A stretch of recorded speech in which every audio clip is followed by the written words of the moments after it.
Hey, Mark here, and I have a really fun giveaway for you. I have 5 Blu-ray copies of the 2026 film Mercy up for grabs. And if you'd like to enter for a chance to win, just shoot me a message. You'd be like, hey, Mark, I would love to watch a movie in which Chris Pratt is on trial and his judge is an AI, Rebecca Ferguson, and he has 90 minutes to prove his innocence. It's a ride. It really is, and it's quite engrossing. So yeah, shoot me a message and let me know if you'd like to win a Blu-ray copy. In the near future, a detective stands on trial accused of murdering his wife. He has 90 minutes to prove his innocence to the advanced AI judge he once championed, before it determines his fate. Chris Pratt and Rebecca Ferguson star in the high-tech action thriller Mercy. Own it now on 4K, Blu-ray, and DVD.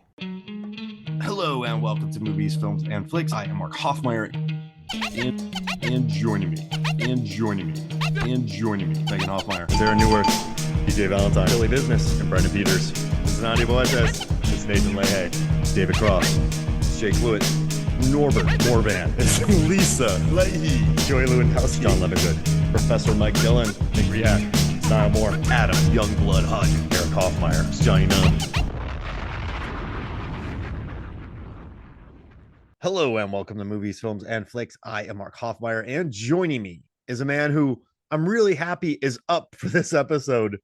It's Niall Moore. Hey, how are you, Mark? The castration machine in this movie is insane. It is Everything in this movie is crazy, but we gotta talk crazy. about it. So there are so many bits in this movie that I'd forgotten because I'd seen this first when I was a kid, and it was one of those things where I was like, yeah, this is a fun, family-friendly movie. And then I watched it back, and they were playing off brutal castration for laughs. And guys are screaming in the background, just like every 30 seconds, And there was another conveyor belt next door, which just appeared to be body parts. It was a pretty brutal scene. They're getting shaved and they're making up for them. I don't think you'll be up for it when she said that to her. Like, that's something that a 6-year-old doesn't get. But then when you get older, you're like, oh, I see that. I had never seen this movie before. Spoiler alert, he was up for it later. Yeah, he was. Oh my God. I had never watched this, so I never had the luxury of seeing it as a kid and just falling in love with the robots and everything else. But watching this movie's a hoot. It is delightfully silly. And I really truly wish that I had Stewart Raffill's career, because this guy, I would drop a couple things, but if someone goes, Mark, what movies did you make? I would look at them and I'll be like, listen, I directed Mac and Me, Ice Pirates, Tammy and the T-Rex, Mannequin 2, On the Move, and guess what? I wrote Passenger 57. And I also directed Croc. Yeah, I also directed Croc. So if I would take everything else out, but because he has a couple of ones, but like imagine that, Niall, you're just at a party and someone goes, you directed Ice Pirates, Mac and Me, Mannequin 2, and Tammy and the T-Rex. Those are all movies that are pretty beloved. Like Mac and Me just got a 4K release. Mannequin 2 in the movie is insane. Tammy and the T-Rex has a gorgeous Vinegar Syndrome release. Like people like these movies there are lots of cult classics in there. Not necessarily classics, or at least cult beloved pictures in there. The Ice Pirates being one of them. It has a little bit of there's a lot of love for it, even though it was panned when it came out, pretty much. And you know what's funny? I was reading an interview from him, and he said that he gets hired for movies. He's like, there's tight deadlines because usually it's all part of some tax evasion scheme. And so when he talked about Tammy and the T-Rex, he's like, I come in, they had a dinosaur ready for like 3 weeks, and they're like, you have to make a movie. So he goes, I write it and I do. That's what Tammy and the T-Rex was. A guy came to me who owned theaters in South America, and he said, I have a T-Rex. It was animatronic, and it was going to a park in Texas. The eyes worked, the arms moved, the head moved. He had it for 2 weeks before it was going to be shipped to Texas. And he came to me and said, can we make a movie with it? And I love it. He goes, well, and Stewart goes, what's the story? The guy's like, I don't have a story, but we have to start filming within the month. He's like, so I wrote the story in a week. So same thing goes with Ice Pirates. They had a $20 million budget, which a lot of people have covered. And then it went to 8. And it was originally supposed to be an actual serious space opera we're just coming off the back of Jedi, basically. Jedi had released 1983. So Star Wars is done. Space is a huge this is shown that okay, space opera can be amazing. Dune has come out this year. There's a Yeah. lot of goodwill behind doing a space opera. And then it was like, no, we're slashing the budget to 8 million. They get him to come in, and his entire thing for this movie was, okay, what if we made it funny? So every single directorial choice in it is, okay, how can we make this specific thing funny? It wasn't about what's best for the story, what's best for the characters. Like, okay, how can we just make this funny or silly and what will work for a gag? And then all Which the it actors works except for great for the yeah, movie. all the actors except for Anjelica Huston came on and just thrived in there. And I She can't didn't take have much to do. She was no just she would have been better placed, I think, in that costume. She would have been better placed in Masters of the Universe and not this movie. Evil Lynn. Yes, Yeah, exactly. without the crazy blue eyes. But I what I like I borrowed this from I was listening to there's not much out there, Niall, and you know that I love to No. research these movies. So I just listened to Red Letter Media doing one of their reviews on this, and they made a really funny point where everyone got on set. They realized their budget was cut by more than half. They actually, this movie got MGM, a new studio head, hired a new studio head 3 weeks before they began shooting the film, and he hated the producer. So we tried to cancel the movie after we spent 18 months putting it together. We'd hire people building sets. And so they found out what was wrong. And so I guess the producer was a friend of Paul Newman, and the studio had said something derogatory about Newman's wife. So Paul Newman had punched him. So the producer on Ice Pirates was friends with Paul Newman, and Paul Newman punched the new studio head because he said something about Paul Newman's wife. And that's the guy, and that the producer was working on Ice Pirates, and the new studio head was targeting it. It was just funny. The guy That goes, like, is ridiculously petty. yeah. And I love it. Like while making this movie, this happened. And what Red Letter Media said was like they were just you could tell on set that they were just winging it. They were like like there's just lines in this movie. You're like, what? Who's this There's so much robot? random stuff. There's so much random stuff in it. There's the Mad Max sequence where he goes completely Errol Flynn. And Yep. yesterday I had the movie on. My wife walked in and she's like, "Why are you watching Jason and the Argonauts?" And it's like, "I'm not." But funnily enough, the main character is called Jason, Jason. and I can see why it looks a little bit Jason and the Argonauts-y because it's a very kind of stylized fighting, I guess, or They had no time to choreograph anything, so they just had terrible robots do most of the fighting. And then, instead, in that Mad Max scene, instead of fighting all those guys, he just kicks off six people in a row. And it's yeah. funny. So, like, okay, the producers were like, we're gonna have this big fight. No, you're not. Okay. We have 16 in Star Trek when they had all the Doom buggies. Like it Yeah. would have just been 1-1 on that, but like we have 16 ships. No, you don't. You have one. Okay, we have one ship. It's gonna look good. No, it won't. Okay, it won't. We have one ship that doesn't look good. We have 15 people on it. No, six. Okay, six people on it, and they're chasing us fast. No, when you're not going No, fast, no, no, you can't go fast. no, we'll speed up the And the frame rate. and we're going to shoot at them. It's like, no, we don't have budget for that, so we're going to use 1980s video game graphics to show the shooting. Lasers, and then we'll just put smoke bombs and things and blow that up when it hits. Cheap. And Okay. everyone's going to use swords because we can't afford effects for laser guns. Oh, so I'm gonna get on this thing and I'm gonna sword fight all six of the people. No, you're not. Okay, so I'm gonna just kick them all off. Yes. And And then we're going to have a fun gag where one guy voluntarily jumps off because he then doesn't want to be kicked off. I think there's only one guy who gets hit, and it's because one of the people on his ship misses and kills him. And he lets Yeah. out this like so there's one gag. He's gonna kick six people off, really Errol Flynn. Then one guy's gonna die because it's an accident. Then another guy's just gonna jump off. Oh, and then the one surviving guy is gonna blow up. Oh yeah, cool. We'll do that. Perfect. Like done. Only So one this only one ship. No and sets. that's just one small for a movie that had no budget. They have a lot of set pieces. Yeah. Because You that's had what the yeah. the Amazonian warriors on unicorns. We'll You throw had whips around people's necks.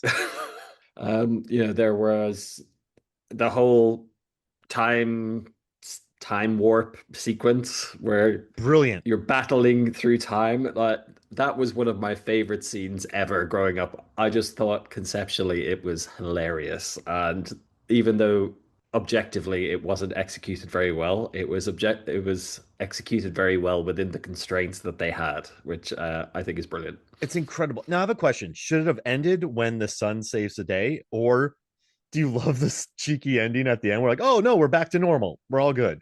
Because both are funny. But where do you think this movie should have ended? Well, the original ending they wanted to do was have the spaceship arrive and fly down over the beach in LA, which I'm not sure if that would have worked. They cut that. I think you needed to see that they got through the thing. I think they needed to see that they'd made it to the planet, probably. Okay. Otherwise, it would have just left it to there would be too many open questions. Oh, so what happens to them? Were they stuck in the time warp forever? I just love that it's their son. And the lady gets stuck on that weapon. They didn't even redo it. They just kept that woman's shirt getting stuck on that mace and her pulling it off in there. It's such a Yeah, beautiful. it's insane. There's And so much. I like how their spaceship had a special room for when you want to have 80s style banging with Yes. your hair blowing and there's wind and there's moisture. And it's actually one of the few movies where it actually made sense for there to be wind and moisture because it was a special room for that. And they set it up to do 80s style wind and rain and all It's a that sexy passion time. storm, a literal Yeah. passion storm. And hey, does Uh, your belt feels stiff? Oh, can I read my notes to you? yeah, Okay. sure. So aliens taking a dump. Alien gets knocked out. Robots are insolent. I have rape pillage. Let's see. Workers unite. They're trying to unionize. Let's see. Guys speak with high pitched voice. Let's see. The score is insane. Baby robots are murdered. Then there's a jive speaking robot who's trying to get them to go see prostitutes. There's apple eating. There's space herpes. Oh, I forgot about the space herpes. Yeah, Solar the steamers and live fondue, lanky nibs. Let's see, 20 years and 20 seconds, shooting rocks at critters. Let's see. Guy gets stabbed and screams, LOL. It explodes out of the turkey. Let's see. oh, that was the alien Yeah. homage scene with the breast burster or the turkey breast burster. And then I have feather on nose, passion storm, belt feels stiff. His boy pisses in his face. Beards. That's my note. Some of my notes. That's what's in this movie. Yeah, it is just wild. There is so much going on, and so much of it is ridiculous. And you can watch it.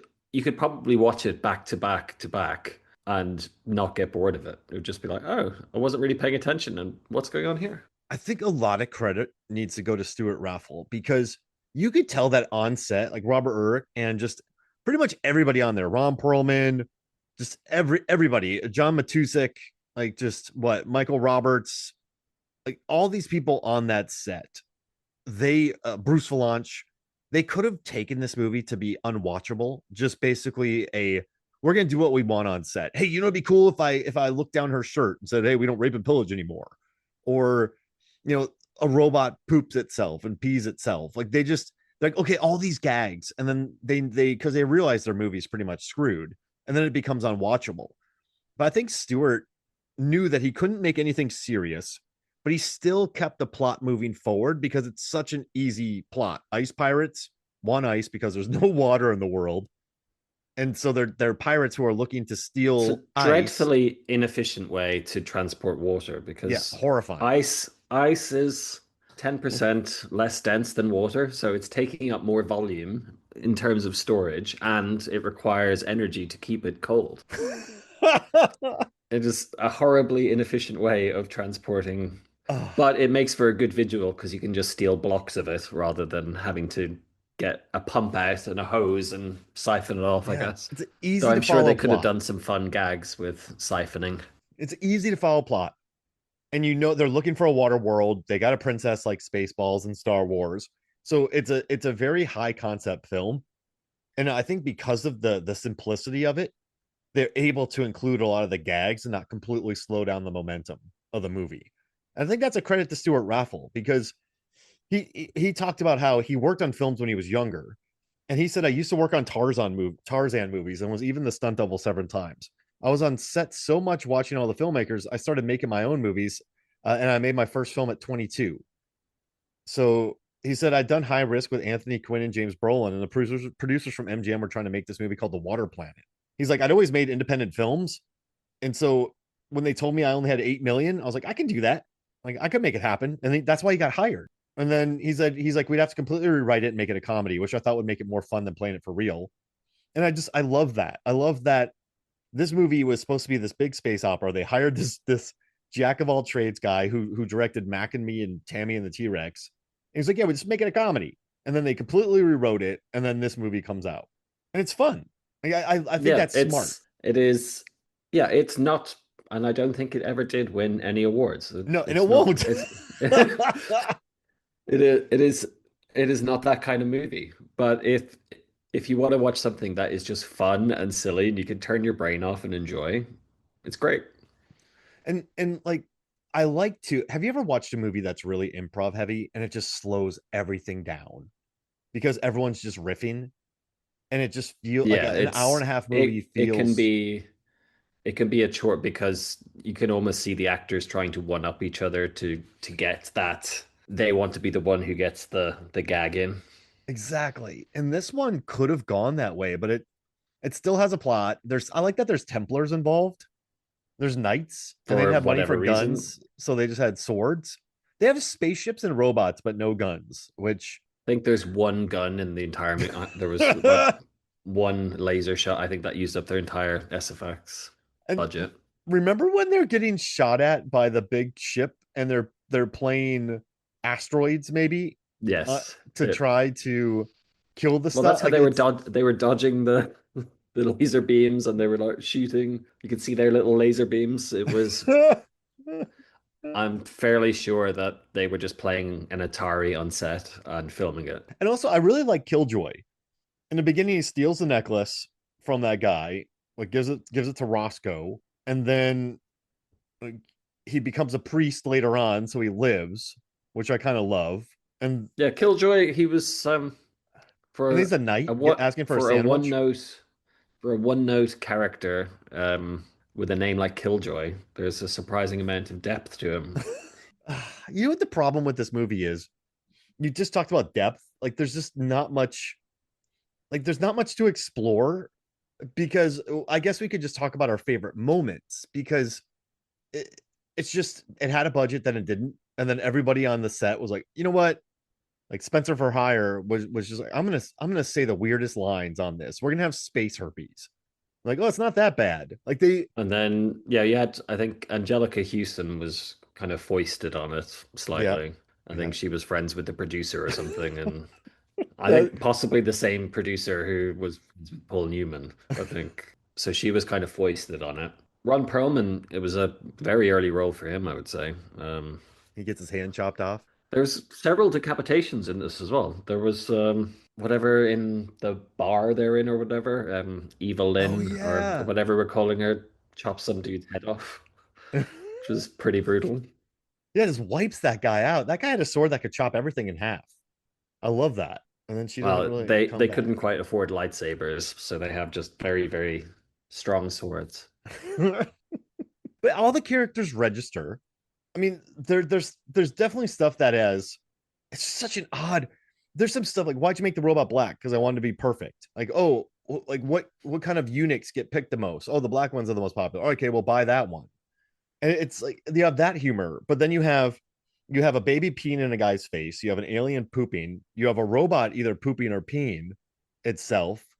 You have a lot of scat gags. But then there's a load of robot on robot fighting that is very, very uncoordinated. But I love that all the robots are uncoordinated. So that's a smart idea, though. We have no time to do anything. So we're just going to make all the robots in this world uncoordinated. So then we don't really have to coordinate a fight. Like, we're not making John Wick or The Raid. It's just the ugliest fighting possible. And there's a lot of them. And it's because all the robots are just being built by like a couple of dudes just soldering them together, being like, right, you go fight. It's such a silly movie. Oh, and they want water. So it's perfect for, Yeah, this is like a movie that could be covered for Deep Blue Sea, the like podcast. there is a solid throughput of plot in the movie. That it starts off with your classic. You've got ragtag bunch of pirates who are doing pirating things. Then they encounter a princess, and princess needs to bring said pirates along on her quest, which involves finding a long lost family member and some MacGuffin. Hijinks ensue. MacGuffin is found. Bad guys catch up to them. Climactic final battle, and everybody lives happily ever after. And the music plays. And we have characters named Jason and Roscoe, but then there's Zeno and Killjoy and Lanky Nibs, What was the princess's name? Karina. Aurora. Oh, Karina. Yeah, Karina. Yeah. And hey, this movie also pulled, it kind of looked like it pulled a Star Trek, where Star Trek showed the inside of its spaceship by filming in a brewery. I kind of feel like this movie shot at whatever, like, those are real, um, oh man, conveyor belts that they were strapped Yeah. on. Those weren't built for the movie. They just went No, somewhere. they probably went to some production line somewhere and was like, right, look, can we strap a couple of guys to this? And can we just strap like this little chewy castration thing to one of the machines? And it's not bloody. So do they de-blood it between each bite? Well, it does like move up, so it doesn't stay there all the time. So it does go back into a thing. So it might get disinfected on each.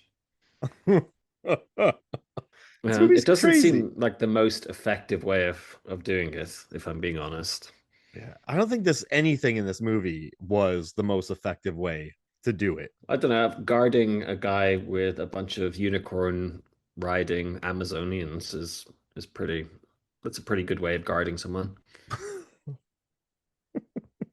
And that battle's so bad. And I love that Roscoe comes out of nowhere on like he legitimately swings into battle during that Well, scene. of course. Skyhooks. Yes. And it's all Ah, in the mist so that you don't actually need to have a location. yeah, you could see the end of the warehouse in that scene. But I think it works. This is why the movie works. Is I think everyone like I think everyone was on the same page for this movie, and it's a really interesting choice when you think about it, Niall, because I don't think Stewart clearly didn't give up, but you kind of feel like the inmates were running the asylum in this movie, and I Yeah, there's nothing phoned in about it. It's all just making the best of the situation they're yes in and yes yes. just running with it and being like, look, it is what it is. All right, let's do it. And you have to admire, I think you said it right, they just made the best of a bad situation.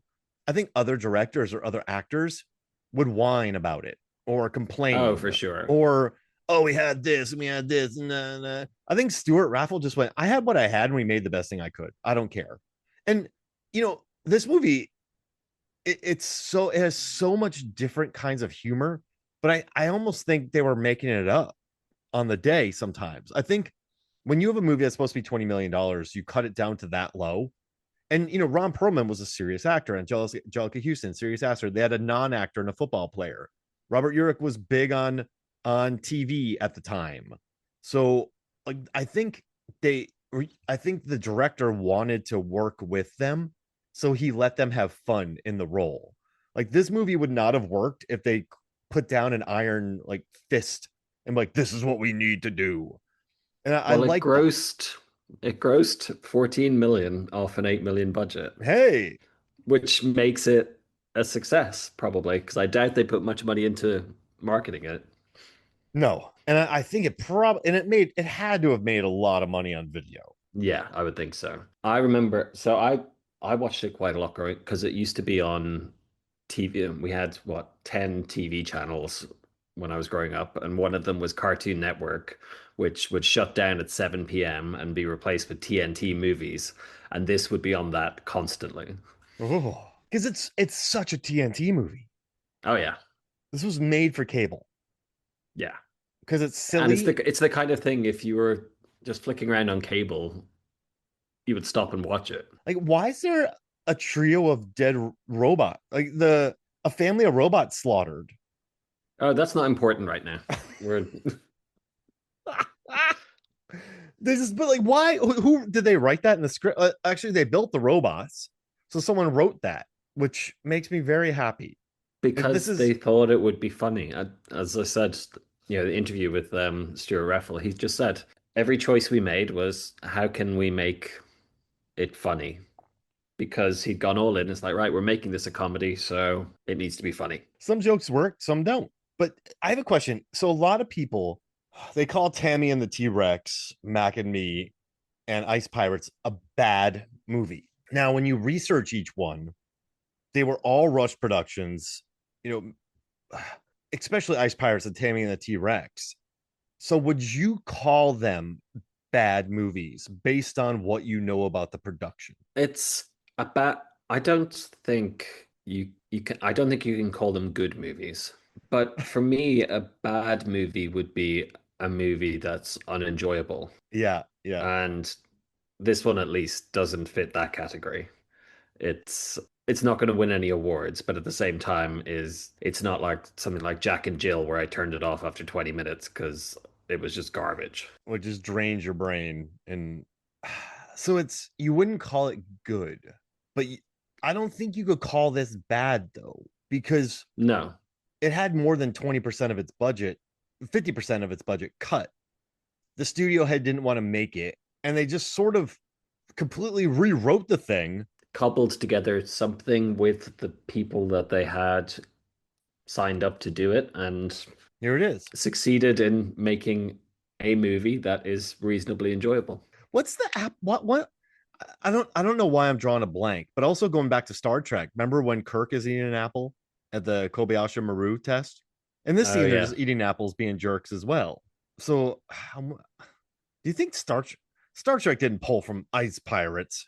There's no way. I would doubt that they would, but I thought that was just Pine feeling like it was an arrogant thing to do to be Yeah, aggressively eating an apple. Um, he was right. but what I'll say is this movie. So imagine, we talked recently about the disaster that was Star Trek Section 31. Yeah. This is the movie that movie wishes it was. Yes. You have a ragtag bunch of people who are kind of outside the law, who are doing some quest, and it's fun. And it nods at the audience, and you have various winks, and it doesn't take itself seriously, I think Section 31 had too much of a budget. perhaps. And I know you have Michelle Yeoh in there, but I think you get this type of personality when you have no budget and you're just throwing things at a Well, wall. you either get this kind of personality or you get nothing. Yeah, yeah. Which is Section 31.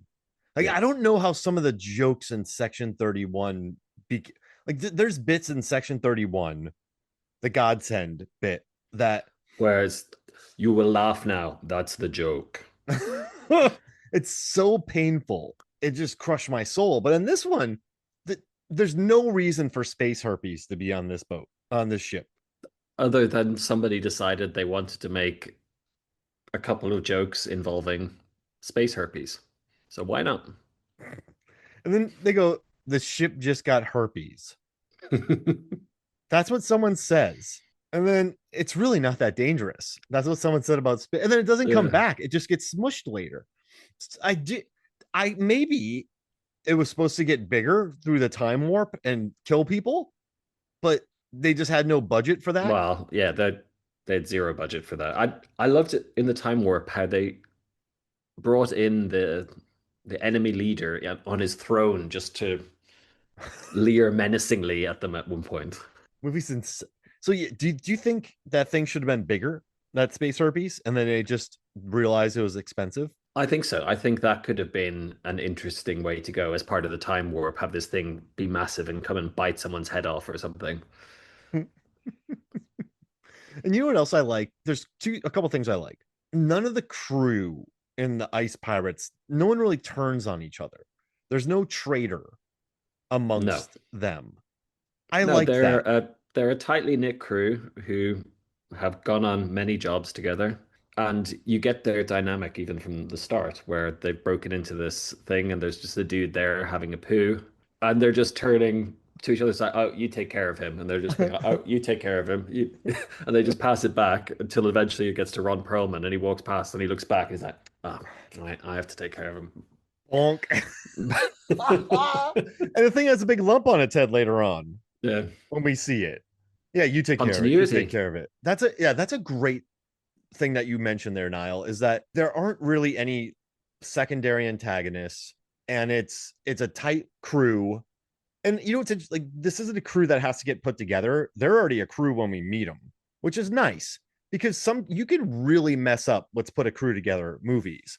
So I think Guardians of the Galaxy works well because they all come together almost immediately, then they're put in jail together. So that works. And I like the Eternals, I think gets it wrong because they're a crew and then they split up, and then you got to spend an hour putting the gang back together, which destroys all the momentum of the movie. But I like in this one that they're a crew. They're a crew, like right off the bat. They like each other. They split up into three parts. But I think that's interesting. There's no betrayals. They go to save each other. They all have skill sets. Yeah. And then Well, we know you enjoy competence. yeah, I do. I do enjoy competence. And I think, So they're pretty if yeah. their job is stealing ice, they're pretty good at it. And you understand why they do it. And I think, I know he went after that princess, but whatever. That's what the script said. But in a world where ice is so scarce, how have they got extra water for their sexy time rain machine? Do you think that water gets recycled after they've had their fun? It's potable. Yeah. Yeah, that's nasty water pouring on them. They're definitely getting something worse than space herpes from that water. hmm I never even Though, thought about that. though the child seems to grow up okay. Yeah, that's interesting. The child doesn't even get much food to develop. You would have to feed that thing constantly. That's where the yeah, not to try to apply logic to a movie this silly, but the time warp sequence, there doesn't seem to be any concerted logic for how it works because you just have like the guys fighting and they just get older immediately. And then somehow there are more robots getting built somewhere, but how is that actually happening? And then the princess has a baby who's a grown man, and so was he just growing as if he had been fed a good diet? How did you learn English or how to Mm. speak? You could use this as a whole kind of educational paradigm. Okay, so all you need to do, get the Kaminoans missed a trick in Attack of the Clones. You just need to send all the clones through this time warp thing. They'll learn everything they need to know in 5 seconds, and then they'll be fully grown. Whoa. Yeah, do it. On their journey, everyone, anywhere they travel, just do that and have them learn everything in that trip. And it'll be hulking lads through it. Yeah. You don't have to feed them. I mean, this is one of those situations when you think back to Armageddon when Ben Affleck was complaining about something to Michael Bay. And I think Michael Bay was like, shut the fuck up. Or something like he said something very brusque to Ben Affleck where he's like, why are we doing this? And Michael was just shut up. Like this, it's called I think Armageddon. Affleck was basically saying, it's like, why are they sending oil drillers to space? That's stupid. But it goes back to what Mark Hamill's famous Harrison Ford impression, where Mark Hamill was talking about continuity after being in the trash compactor, and apparently Ford said to him, "Is that kid? It's not that kind of movie." Yeah, I should be wet. If they're looking at your hair, we've all done something wrong. Yeah, I've never even thought about that. Mm. Good movies can do that. Good movies Yes. can, like, there's giant errors in continuity, but if it's good, like Dark Knight, I never noticed that he went in a tunnel during the day and then he went through at night. Like it just turns night immediately. But I never thought about that. Like that's something that didn't bother me. So yeah, when I was watching this time warp stuff, I was laughing at how audacious it was, and the huge hair and the huge beards, and Ron Perlman just dying halfway through the fight, and then the nurse is just a corpse in a chair. She's already fossilized by this point. And you had like the C3PO stand-in robot who was the nursemaid kind of Oh, robot. what a great this! I listen, Stewart Raffill. if I could only have 3 movies, and they're like, wait, Mark, no, 4. You did Mannequin 2. I know I'm repeating this, but if I could say I directed Mannequin 2, Tammy and the T-Rex, and this is in the time, not now, uh, Mac and Me and Ice Pirates, the Ice Pirates, I would take those 4 because that's a charming group of movies right there. I don't know. They're not good. I don't think I could say that any of my movies are good. And there's moments in them that I would probably regret years later. Be like, yeah, I shouldn't have done that. I absolutely shouldn't have done that. But I don't know. They all have like a weird. He directed Mannequin 2. Like I love that. He's like, yeah, most of the time I just like that people wanted to launder some money, so they went to him. Like I wouldn't mind being that director. Like, hey, I got this thing for a month. Go make a movie. I feel like you're flying by the seat of your pants at that edge of your seat, or flying the seat of your pants. I don't know, whatever it is. But you're just, that feels almost pure in a sense because you have no time to think. You have no time to make anything good. You just got to make a movie. And that seems kind of thrilling to me. And the fact that I don't Tammy think and the that would T-Rex happen. I don't think that would happen these days. They would just cancel it. yeah. I mean, that's a smart thing. But I mean, I think at this point they're like 8 million, 84, whatever. Ice Pirates is a good idea. Pirates need to steal water in space because water is scarce. That's a pretty good idea. As a sci-fi premise, that's like, okay, that matches up to reality. People need water to live. It's perhaps scarce in space. Okay, cool. I mean, there's time bandits. Now there's ice pirates. Like, let's just easy sell. And I think that's why it hung out too. And there's also an easy MacGuffin. You're looking for the 7th planet. It's just, this is before Spaceballs as well. So I think so. It was Spaceballs 85? 87? Was Spaceballs 87? Yeah, 87 for Spaceballs. Yeah.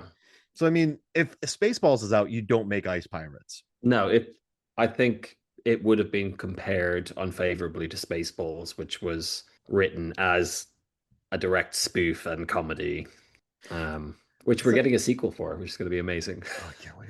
This movie has a passion storm. It does have a passion storm. You could fit that passion storm into almost any 80s movie and it would work. And listen, some aspects haven't, but I mean, age well at all. I mean, it was just 80. I'm not making excuses, but it was 84. So you had like a lot of the, you have the guy who's shaving Robert Urich and he's just very camp. And then you have the dropping of the N-word from that one guy, which isn't even necessary in this movie. I don't even know why it's there. And then the guy kind of goes at him and then he shuts up. But I don't know. But I think that's why. I also think those were products of people just winging it on the day. Yeah. I could say this. It's like, yeah, okay, that works. Fine, whatever. Like, why have a robot that's like, hey, blood? Like, why? What does that do for the story? You could ask Michael Bay that in Transformers. 15. He made the same choice. It's why does a robot need to be ghetto? Yeah, at least this one's a pimp, right? This one's a robot. Yeah. And this is the slowest motorcycle chase ever, with Killjoy just hanging on the back.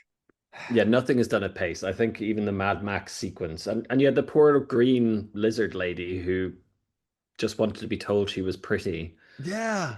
Get unceremoniously blown up. Yeah. It's the slowest chase. And then you have Indiana Jones gags in there when he's being dragged. There's 2 dragging gags in this movie. Yeah. I love this film. I think I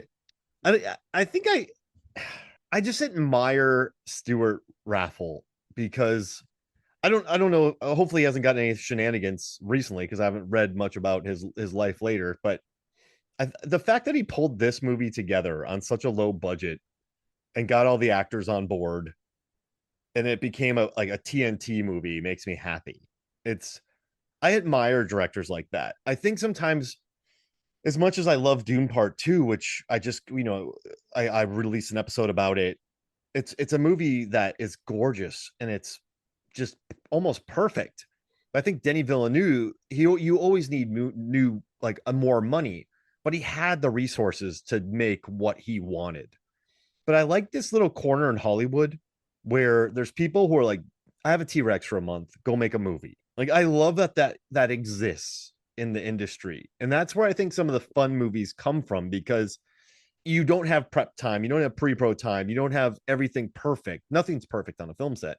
You But don't have I a high concept idea. You don't have, it's just, okay, we have a T-Rex. and like so this guy dies. We're gonna kill Paul Walker. We're gonna take his brain, put it in the T-Rex, and then we have Denise Richards.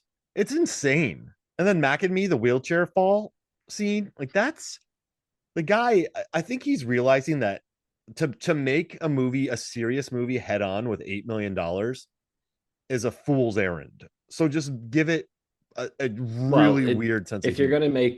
gonna make a serious movie with $8 million, you better have a dynamite script, Yeah, basically, yeah, and yeah, it yeah. better be character driven A because you're not gonna drama. have money for anything else. Yeah, 3 location drama in Norway about a family dealing with the death of a mom. Give it 8 million, but not a intergalactic movie about pirates stealing ice. 20 million wouldn't have been enough. No, I think you probably even back probably would have needed 30, I Yeah. would say. How much would ILM have been charging back then? Yeah, Oh, they yeah. probably A lot. Yeah, they wouldn't have been able to afford that. But yeah, I don't know. This movie makes me happy now. I keep saying that. I don't care. This movie just makes me very happy because I don't know. well, I it's knew been nothing a about guilty it. pleasure. It's a guilty pleasure of mine for years. So I'm glad that even with your years of movie watching, that it brought you a little bit of joy as well. And it did. And listen, one thing that I've learned about myself is I love competent characters, but I also like when filmmakers do something smart. I really enjoy smart decisions in movies. So even if it's a movie that has no budget and no time, when the filmmaker has a really smart idea to get it made and get it made with personality, I really admire that.